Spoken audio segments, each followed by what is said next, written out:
Yoi bre, balik lagi. Jadi kemarin tuh gua nonton bioskop. Filmnya tuh seru banget. Film horor. Jadi film horor ini terinspirasi dari salah satu legenda dari tanah Sunda kuno. Film ini tuh berjudul Mantra Surgana. Nah, kebetulan banget nih, gue tuh suka sama sesuatu yang orang lain itu ya jarang mengetahuinya lah. Dan ini pun gue baru tahu ya, bahwasanya ada yang bernama Surugana. Mantra Surugana ini baru tahu gue kalau ada. Jadi gue kayaknya menarik nih untuk didiskusikan gitu. Menarik untuk dibicarakan. Makanya gue mencari dari beberapa sumber, akhirnya gue bisa merangkum lah cerita ini menjadi satu gitu. Dan gue bisa nge-share ke kalian semua. Nah, jadi apa sih sebenarnya itu Surugana dan bagaimana sih sejarah awalnya dari Surugana ini? Menarik untuk didiskusikan. Buat lo semua yang kepo sama apa itu Surugana, tonton video ini sampai habis. Sebelum itu gue mau ngucapin terima kasih banget nih buat lo semua nih yang udah ngeklik video ini. Jangan lupa subscribe, nyalain notifikasinya, terus share ke teman-teman lo biar teman-teman lo bisa mendengarkan atau bahkan bisa bercerita di channel ini. Lagi dan lagi nih gue mau kasih tahu ke lo semua nih, buat lo semua yang belum seduh kopi sekarang, buruan seduh sekarang, jangan lupa pakai headset biar lebih enjoy nontonnya. Karena apa? Karena kisah mau dimulai.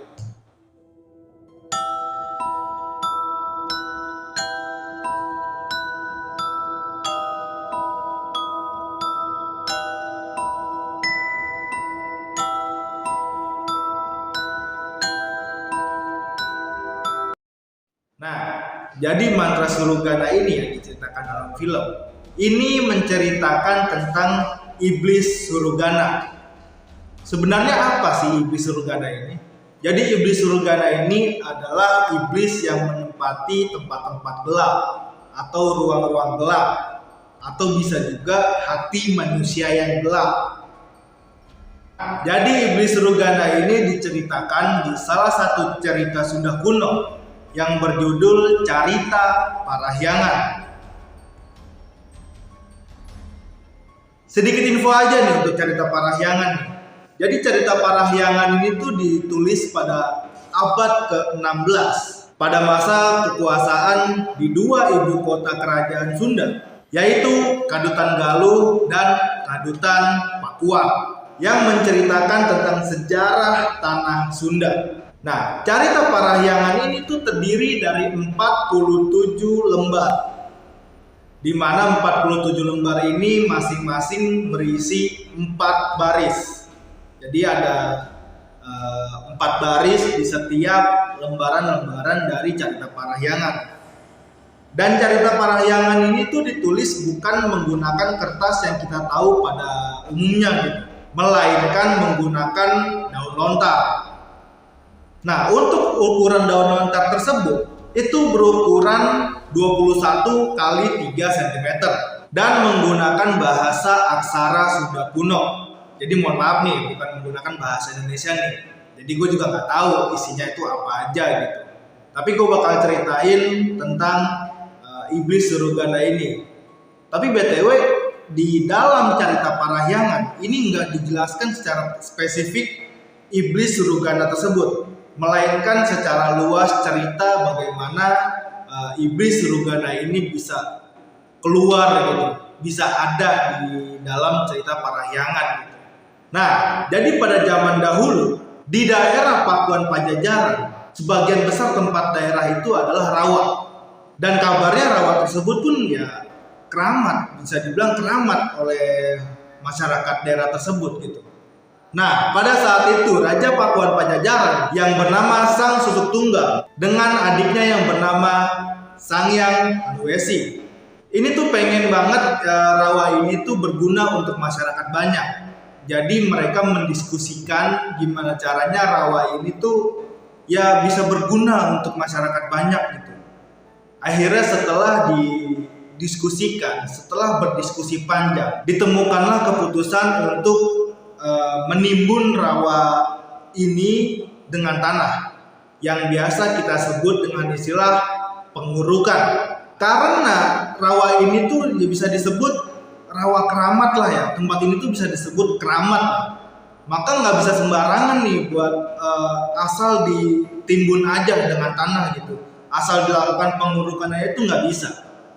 Maka dilakukanlah sebelum diadakannya pengurukan, diadakanlah ritual pembersihan yang biasa disebut itu dengan istilah ruatan. Jadi sang susuk tunggal dengan adiknya Sang Hyang Haluesi itu melakukan ritual ruatan atau ritual pembersihan sebelum dilakukannya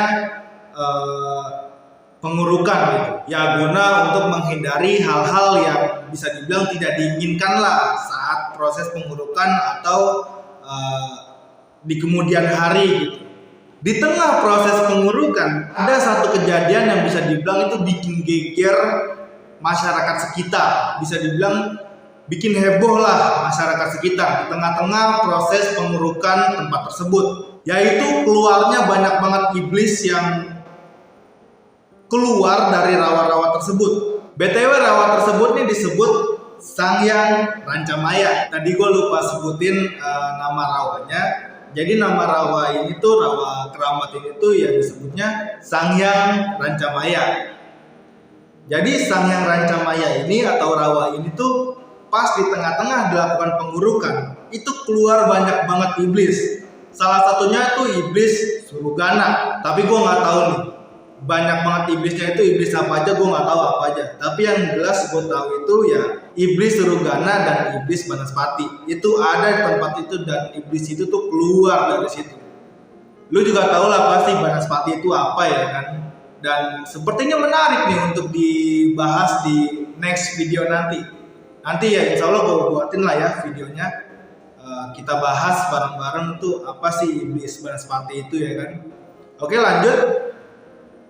Nah, iblis-iblis ini tuh keluar dari rawa-rawa itu ya kan. Mereka mencar ke berbagai tempat karena ya sebelum dilakukan pengurukan itu ya kan dilakukan ritual ruatan atau ritual pembersihan. Jadi iblis-iblis ini tuh nggak bisa yang namanya mengganggu tempat itu dari proses sampai selesai, dan di kemudian harinya tidak bisa untuk mengganggu warga-warga sekitar situ karena udah dilakukan ritual ruatan atau ritual pembersihan. Nah, jadi iblis-iblis ini tuh ya mencar ke berbagai tempat, mendiami tempat-tempat angker. Nah, balik ke topik kita, iblis yang kita bahas ini kan iblis Surugana ya. Nah, jadi iblis Surugana ini yang mendiami tempat-tempat gelap, tempat-tempat angker, tempat-tempat keramat. Nah, sebenarnya apa sih yang dimiliki oleh iblis Surugana yang akhirnya dia bisa diangkat filman Indonesia? Nah, jadi iblis Surugana ini mempunyai kekuatan di mana dia bisa mengetahui isi hati dari manusia. Contoh gini, iblis Surugana ini kan waktu itu kan diusir ya, bisa dibilang diusir lah dari tempatnya gitu, dari Sang Hyang Rancamaya gitu. Dia diusir, dan di perjalanan ketika dia diusir itu, dia bisa melihat hati manusia yang lagi bisa dibilang jelek lah ya. Hati manusia yang lagi kotor gitu, yang lagi diisi sama iri, dengki dan sebagainya gitu. Ini iblis ini tuh bisa tahu, dan iblis ini bisa memanipulasi hati manusia, dalam arti memanipulasi agar manusia itu ya bisa berbuat jahat kepada manusia lain, bisa menyakiti manusia lain. Itu iblis ini tuh bisa. Tapi ya pada umumnya ya kan, iblis jin, ya jangan kata iblis deh, yang namanya jin aja ya kan, kalau mau dipanggil ya kan ya nggak bisa sembarangan gitu. Butuh ada ritual ataupun sesaji atau sebagainya gitu.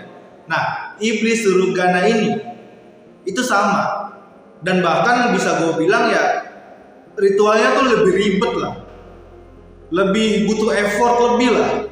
Jadi iblis Surugana ini ya di samping dibutuhkannya ritual khusus untuk memanggil iblis Surugana ini, itu lu harus bisa merapalkan mantra. Mantranya itu ya bukan mantra yang ecek-ecek gitu, enggak. Jadi lu harus bisa yang namanya bahasa aksara Sunda kuno.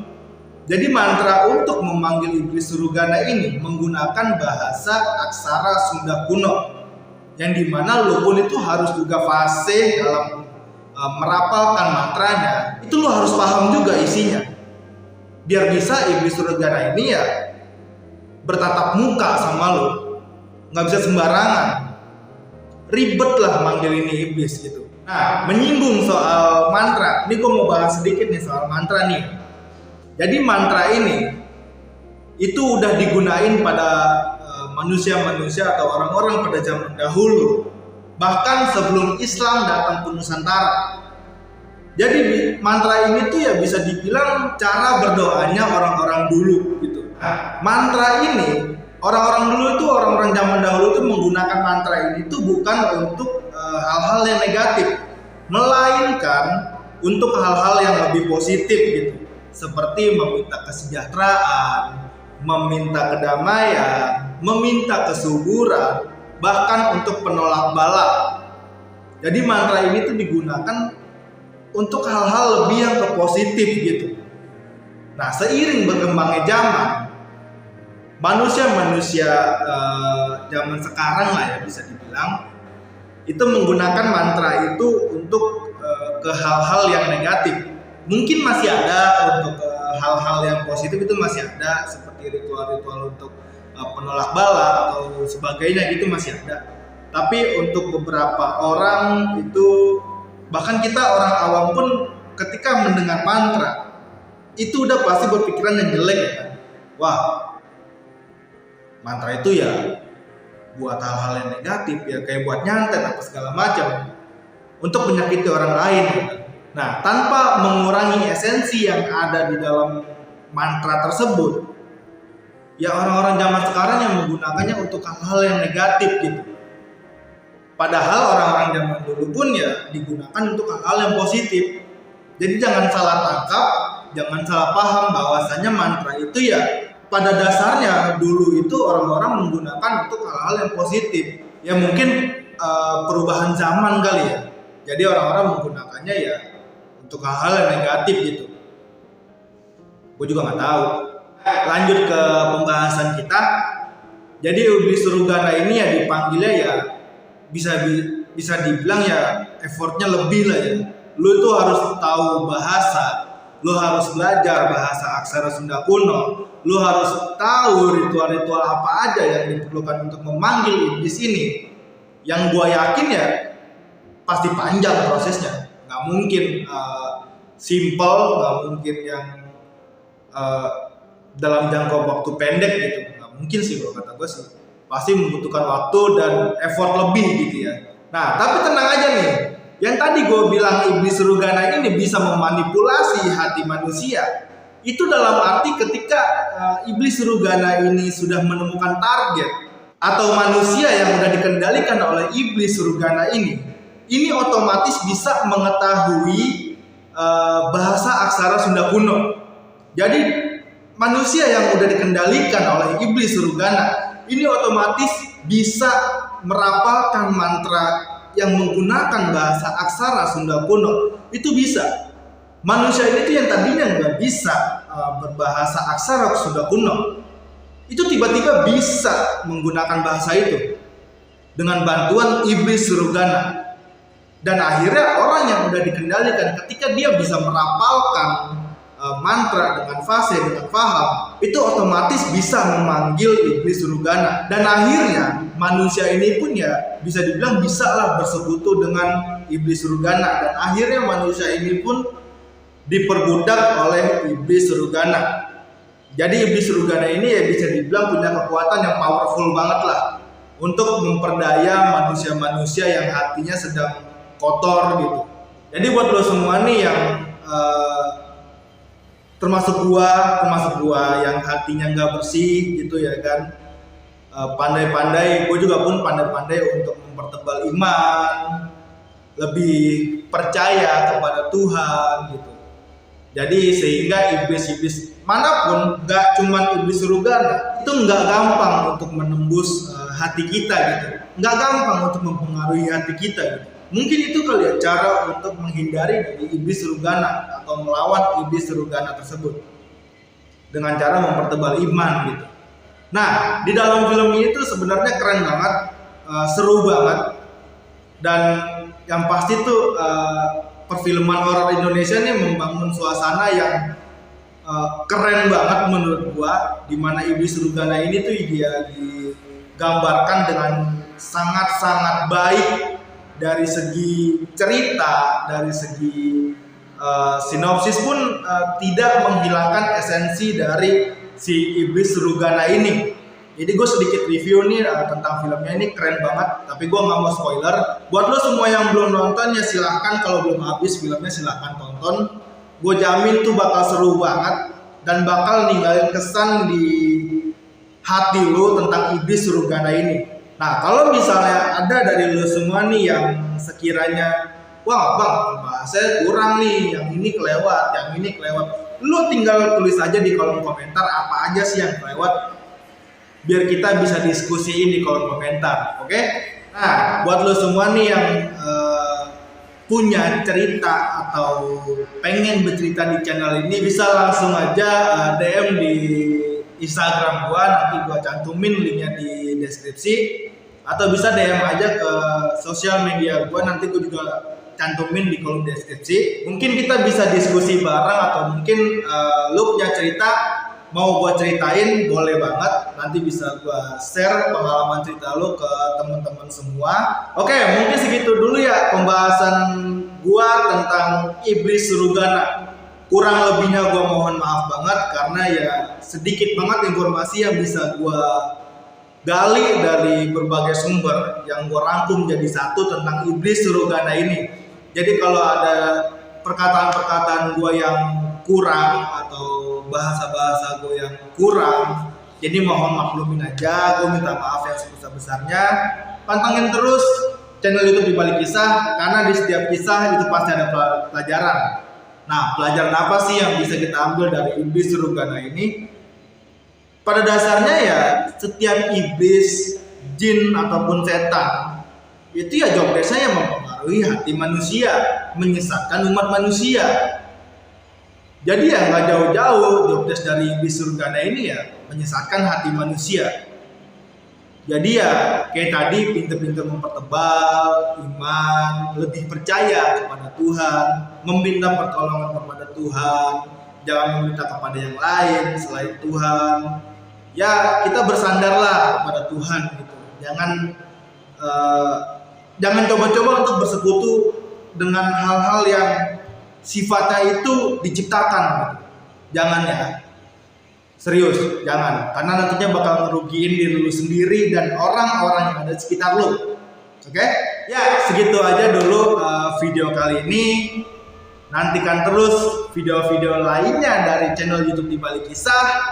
Gue Wiki izin pamit dan